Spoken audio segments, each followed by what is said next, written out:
not only had the IRS admitted it, had already apologized.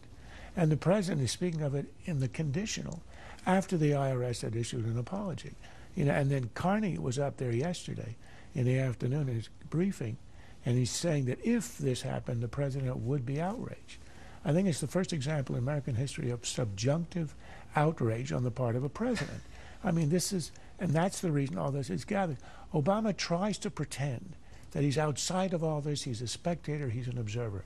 Except, of course, if you have the killing of bin Laden, in which case he announces it with about 18 references to himself. But anything else, he's not even here. He gets it on the news, apparently. And that's what he has to undo and dispel tonight. Look, the fact that it was a dire issue, the fact that Holder has said it was one of the worst security leaks ever, even if we accept that, that doesn't in any way mean that anything goes. We are a country of laws. We are a country where you don't go for a fishing expedition, where you're looking at 20 lines that AP editors and writers are using, hold them open for 2 months, and take all the information. That's a fishing expedition. So this is so unprecedented. There's nobody who can remember anything quite of that scope. And it means that they are able to gather information not just on this scandal, on this leak, but on everything else, on the contacts, all the other things that are happening between a journalist and a source. And that is what I think has united the press, left and right. Finally, the supine, obsequious mainstream media have risen. Now, I have to admit it's in defense of themselves, but at least they have risen. And here is President Obama by himself in the East Room. Good afternoon, everybody. I just finished speaking with Secretary Lew and senior officials at the Treasury Department to discuss the investigation into IRS personnel who improperly screened conservative groups applying for tax-exempt status. And I look forward to taking some questions at tomorrow's press conference, but today I want to make sure to get out to all of you some information about what we're doing about this and where we go from here. I've reviewed the Treasury Department watchdog's report, and the misconduct that it uncovered is inexcusable. It's inexcusable, and Americans are right to be angry about it, and I am angry about it. I will not tolerate this kind of behavior in any agency, but especially in the IRS, given the power that it has and the reach that it has into all of our lives. And as I said earlier, it should not matter what political stripe you're from.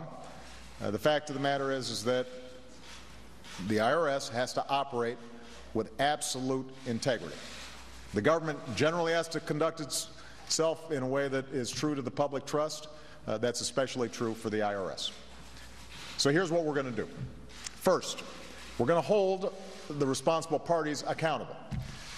Yesterday, I directed Secretary Lew to follow up on the IG audit to see how this happened and who is responsible, and to make sure that we understand all the facts.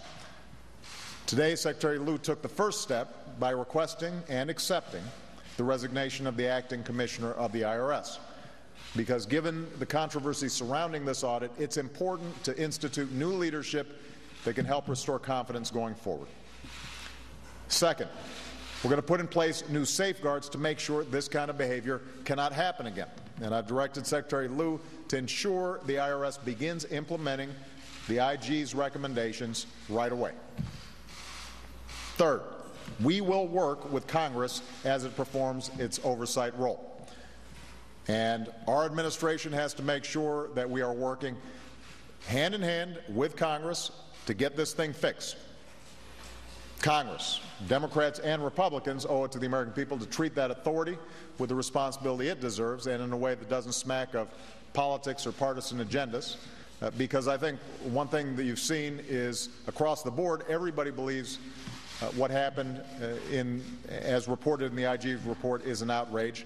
The good news is it's fixable, and it's in everyone's best interest to work together to fix it. I'll do everything in my power to make sure nothing like this happens again, by holding the responsible parties accountable, by putting in place new checks and new safeguards, and going forward by making sure that the law is applied as it should be, in a fair and impartial way. And we're going to have to make sure that the laws are clear so that we can have confidence that they are enforced in a fair and impartial way, and that there's not too much ambiguity surrounding these laws. So that's what I expect, that's what the American people deserve, and that's what we're going to do. Thank you very much. That was a holding operation. That was the absolute minimum he could have done. He relieves one person. He obviously had to. He had to relieve at least one person, and he chose, of course, the acting commissioner, but I would have expected more. The other actions he announced are, up to now, meaningless. Obama and this administration have said 100 times they're going to hold X, Y, or Z accountable for all kinds of behavior.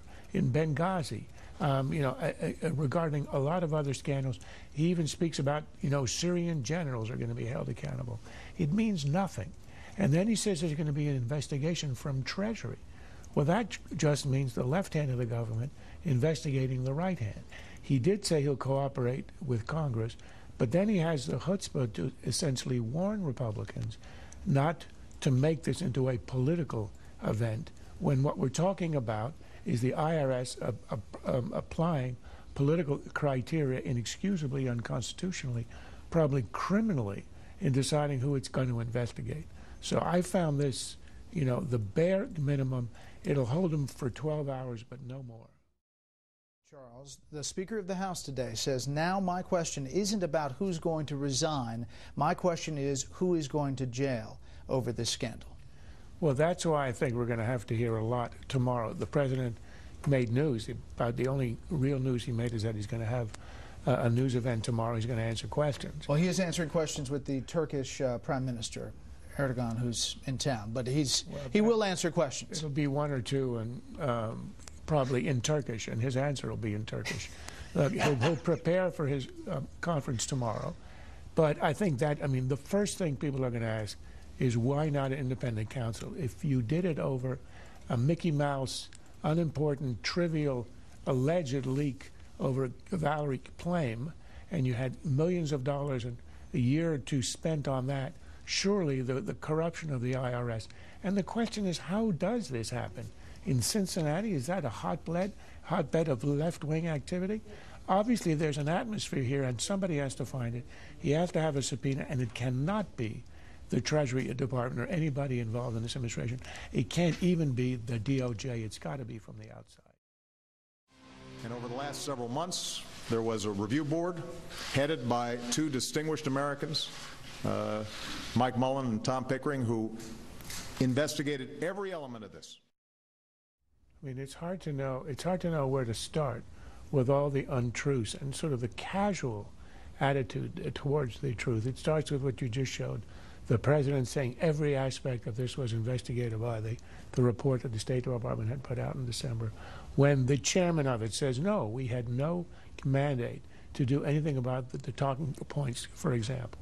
So that is just clearly an untruth, but he throws them off so casually. And we also heard, after the talking points, that the reason they had to strip out any reference to Al-Qaeda or AQIM or terrorists is because it would jeopardize the investigation. But we have the emails of FBI saying it's not jeopardizing it, and they have no problem with the original talking points. It is lie upon lie, and at the end what we saw was a National Security Advisor memo.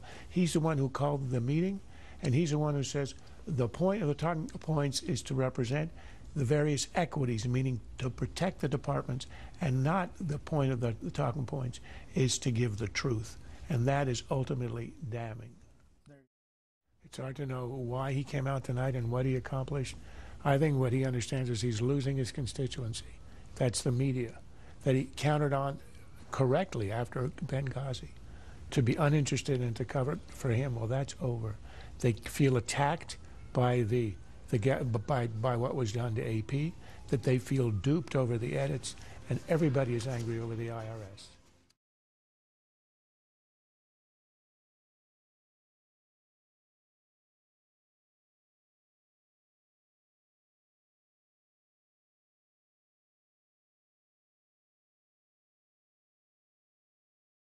This has been a Sunfish production.